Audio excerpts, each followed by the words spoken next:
Welcome to Sacrilegious Discourse. I'm husband. And I'm wife. Together we're reading the Bible for the very first time. We grew up without religion and wanted to know what all the fuss was about. Well, what have we learned so far? That God is a dick, and apparently some people believe in talking donkeys? We're not trying to pass ourselves off as experts. Nope, we're just reading the Bible for the first time and giving our first take reaction. If you'd like to join us in this venture, you might consider starting at episode 1. Otherwise, jump in wherever you like. All right, let's go read the Bible. Yeah, let's get to it.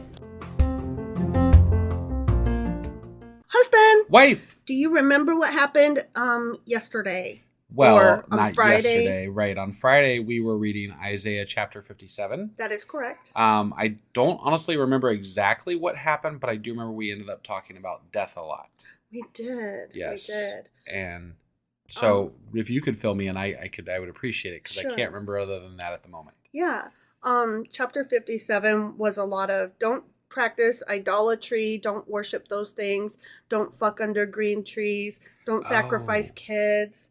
And then on Saturday we were like, hold on, what, green trees? Yeah, we figured and out then some it was stuff about the green trees. Christmas trees and all kinds of stuff. That's right. Yeah, if you didn't check out the Q&A, it's definitely worth it. Mm-hmm. So that being said, I do want to mention real quick that it's odd timing, but after we got done having our episode on Friday, and we talked a lot about death and the consequences and how we feel about it, I had a very dear friend of mine pass away just last night, actually. And it's been rough today, so we didn't do our normally scheduled Patreon episode. We are doing this episode, but I did share, was a musician, and he was just an absolutely fantastic guy. I did share the Patreon episode. It is public for everybody, so if you go to patreon.com/sacrilegious discourse, you can listen to his music. And you don't have to be a contributing Patreon member. You can just go there and hear his music. Yep. So I'm just trying to get through today and through this episode, but I'm managing. And anyway, that's what I got for today. We're going to be diving into what again today? Isaiah chapter 58. All right, let's do this. Okie doke.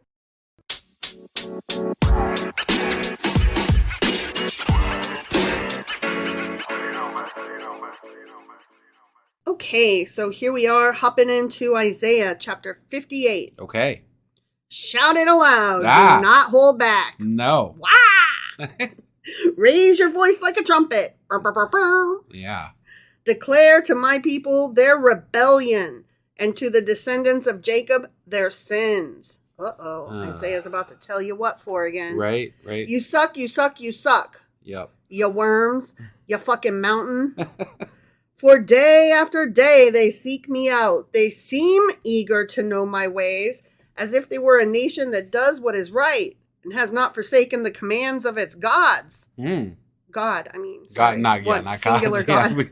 Yeah, capital G, my bad. He wouldn't like that. Mistake there. They ask me for just decisions and seem eager for God to come near them.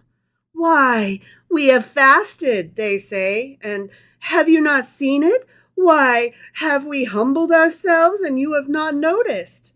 Yet on the day of your fasting you do as you please and exploit all your workers. This is like the bit where people go to church on, or they party on Saturday and then they go to church on Sunday to absolve everything they did on Saturday. Yeah, that's right. Exactly what it is.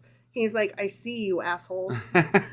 Your fasting ends in quarreling and strife and in striking each other with wicked fists as opposed to heavenly fists. Right, yeah. You cannot fast as you do today and expect your voice to be heard on high. This is about works versus faith. Right. If you have faith, you'll want to do the works. If you're just doing the works without faith, then they're empty gestures, so don't do them. Which is one of my biggest complaints about religious folks today. Yeah. They don't generally do the quote-unquote works. They do the going to church works. Yeah. But they seem to just be habitual and empty. Yes. And the works that you're talking about are the good works of helping other people that they don't do. Right. And mimicking what your God is wanting you to be in life every day. Right. And that's the part that I really struggle with people is that you're kind of, I'm speaking in general here, but Mhm. like, you're being shitty at me as a Christian. Yeah. Why the fuck would I want to go to that religion? Why Right. what about you makes me think that your religion is any good? Yeah, that's one thing I really don't get. Like when they're talking trash to you and they're like, "You're gonna burn in hell, motherfucker," and it's like, are you trying to talk me into being a Christian, or or fucking sales pitch? have you decided on God's behalf that I cannot be saved? So why bother trying and on purpose instead be mean and cruel? Right. Like that. I don't think that's what you're supposed to do. No. But who am I? I'm just reading the Bible over here. Right. Is this the kind of fast I have chosen? Only a day for people to humble themselves? Is it only for bowing one's head like a reed and for lying in sackcloth and ashes? Is that what you call a fast? A day acceptable to the Lord? Is not this the kind of fasting I have chosen? To loose the chains of injustice and untie the cords of the yoke? To set the oppressed free and break every yoke? It almost sounds like he's anti-slavery, but we know that's not true. Right. Well, he's that way when it comes to his own people. Yeah. But when it comes to other people, he's a little more wishy-washy on that subject. Yeah. It's fine to take non-Israelites as slaves. Yeah. Is it not to share your food with the hungry and to provide the poor wanderer with shelter? I mean, that's the impression I got early on back in Moses' time. Yeah. But then they kind of strayed away from that. Yeah. Even in the Bible. Yeah. Like, it wasn't just the big people. Deal. It was the Bible strayed away from it. Yeah, they were like, whatever, that's okay. We don't have to pay attention to that part. When you see the naked, to clothe them and not to turn away from your own flesh and blood, then your light will break forth like the dawn and your healing will quickly appear. Then your righteousness will go before you and the glory of the Lord will be your rear guard. Then you will call and the Lord will answer. You will cry for help and he will say, "Here I am."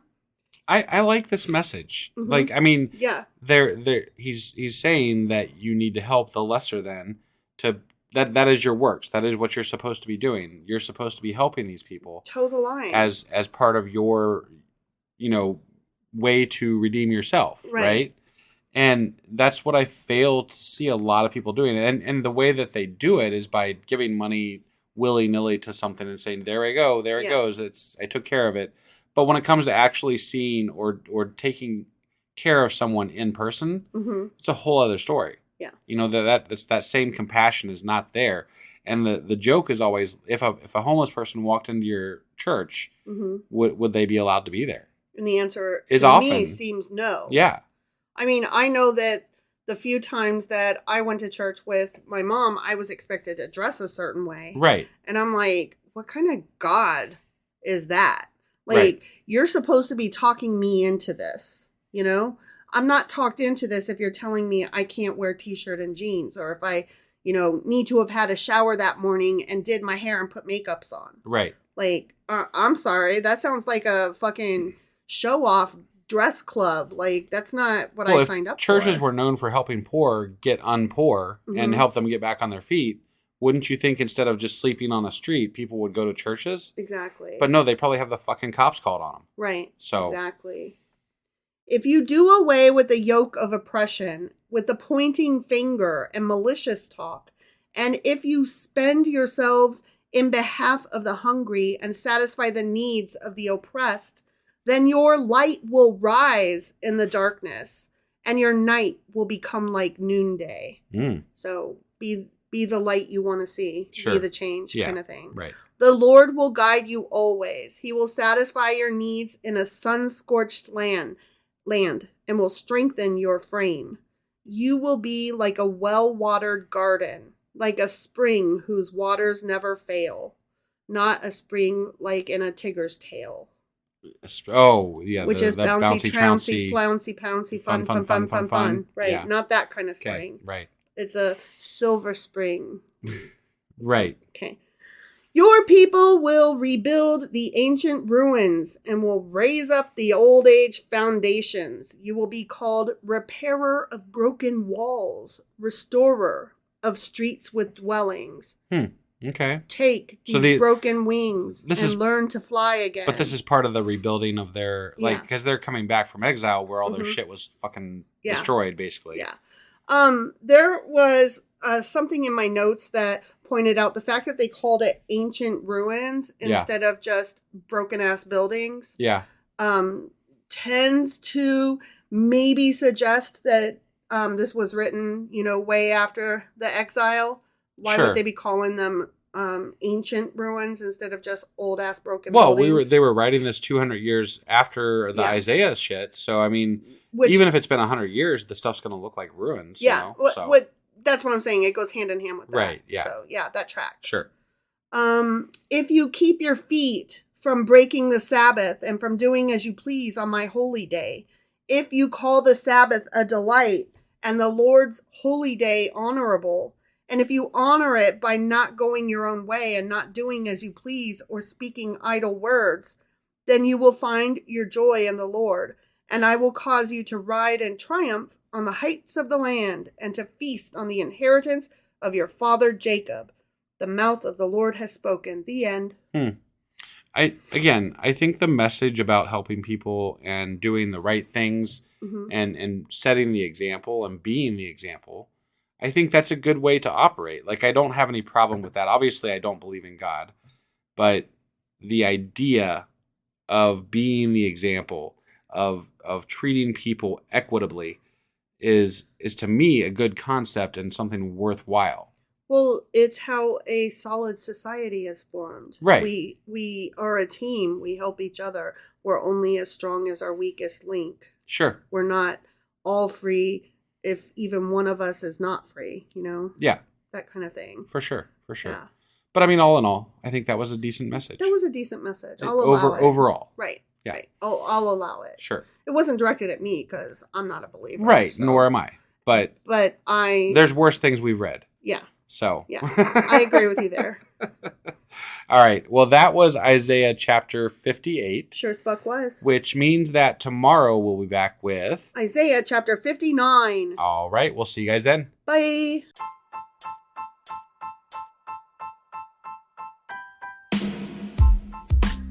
Hey, wife. I guess that's the end? But husband, that's just sad. It doesn't have to be. We are on lots of social media platforms like Twitter. Our handle there is sacrilegious_D. For D's nuts. Oh my God. Stop doing that. Anyway, we're also on Facebook, Instagram, and Pinterest. There's a link to all of our social media sites at our website. Ooh, we have a website? Yeah, it's sacrilegiousdiscourse.com, where you can also find a link to our merch shop. We have a merch shop? Yep. We have podcast-themed clothing, mugs, notebooks, and more, as well as an atheist and science-themed products.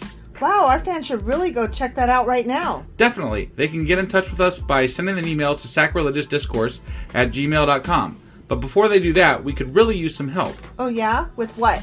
Well, it's not free running the podcast, and we need some financial support in order to get better equipment, which will free up time so we can concentrate on our podcast and our fans. Okay, so what should they do? Head over to patreon.com/sacrilegiousdiscourse and sign up as a contributor on our podcast. Supporters there receive additional bi-weekly episodes that we record just for our Patreon members for as little as $2 a month. Also, we'd really appreciate it if you would like and subscribe on whatever platform you're using. And Apple Podcast reviews help us out tremendously. Like and subscribe. Leave an Apple review. Join us on Twitter. Support us on Patreon. That's a lot of instructions. Don't forget to say thanks. Thanks. Okay, bye.